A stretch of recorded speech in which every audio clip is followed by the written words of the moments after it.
Cheers, guys.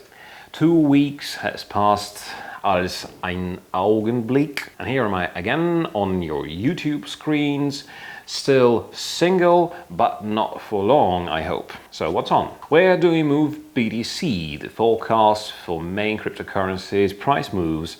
OKEx is not okay anymore. What happened to one of the most popular exchanges? Which country is joining the club of national cryptocurrencies? As for the real world, gas does play its role in energies. Again, which stocks demonstrated enormously brilliant growth? Economic calendar, of course. So past fortnight saw the impressive Bitcoin move from the level of almost 11,000 per one Bitcoin to, well, now storming the 13,000 ceiling. So what happened? Analysts tend to identify several reasons. First of all, it's high time, guys. Too long Bitcoin was fluctuating around the level of 10,000, slowly moving to 9.5, then to 11, 10.5, and so on and so forth. It's high time, said analysts, that fear and greed entered the market again. Second reason is that the amount of Bitcoin stored in exchanges is continuously plummeting, according to new report from Cointelegraph. The drop of the amount stored on wallets dropped even sharper, or at least comparatively sharper, to so-called Black Friday in March, when the price of Bitcoin fell from 9,000 to 4,000. What's causing the decline? Analysts said that this is all about the OKEx case. But what is the OKEx case? A few days ago, OKEx exchange, one of the most popular exchanges, suddenly stopped all the withdrawal and deposit operations and almost froze all the activity. Nervous clients began to storm the support service with questions. Public Relations issued their response. Point is that one of the key managers of the company had been absent for some period of time, and since he holds a part of key codes which allow operations on the exchange, nothing can be done. Who is the person?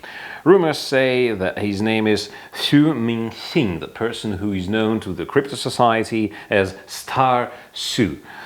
Oh gosh, Star. He's one of the OKEx founders, bringing the company to its standing position from the very beginning.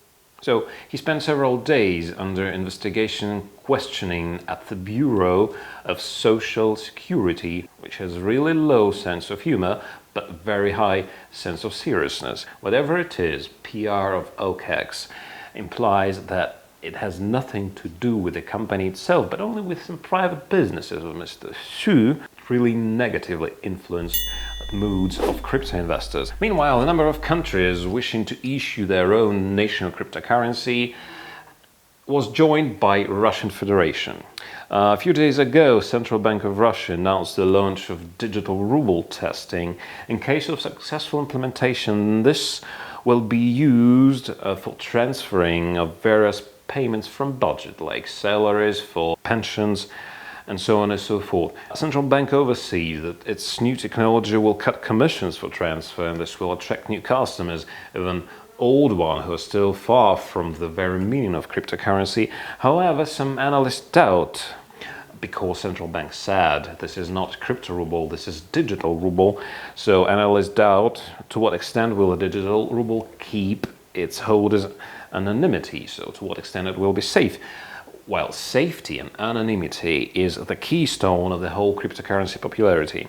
We'll see. They promise to launch the first test in rubles early 2021, while the complete entire implementation will take another 6 or 7 years. Meanwhile, futures on natural gas are moving steadily and firmly up and up and up for the last several weeks. The price is now spinning around 3 USD, and the 10-day moving average is poised to cross about the 50-day moving average, which indicates the short-term and mid-term upward trend. The support line is formed at 295 level, whilst it's much lower than the peak of 4.5 in late 2018. Still, we may expect a potential for growth to 3.5 in the nearest future, which makes natural gas futures one of the best short-term investments. Among the main reasons for that is forecasted cold winter, both in US and Europe. Meanwhile, on the stock market, shares of digital companies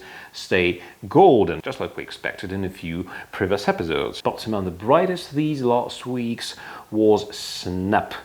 A Snapchat Messenger app owner issued the third quarter data and it beat user growth and revenue forecasts extremely. Daily active users rose 18% year over year to 249 million against expected 244 million. Expected ads revenue jumped 52% to 679 million, widely beating analyst consensus estimate to 555.9 million. Analysts see the Snap's wise position itself as a safe place for brands to advertise because it focuses on one-to-one messages which disappear once they are read, which is a really competitive advantage comparing to Snap's competitors and not to mention its colleagues in the digital domain. We still think that Snapchat and digital companies is a good asset for midterm and long-term growth.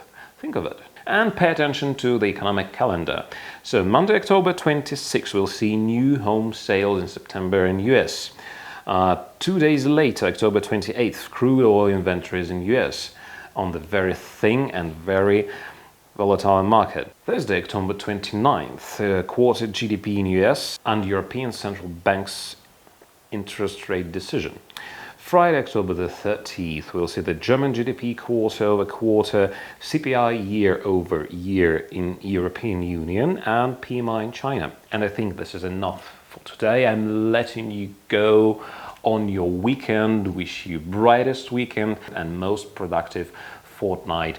See you in 2 weeks. Take care and may the profit be with you.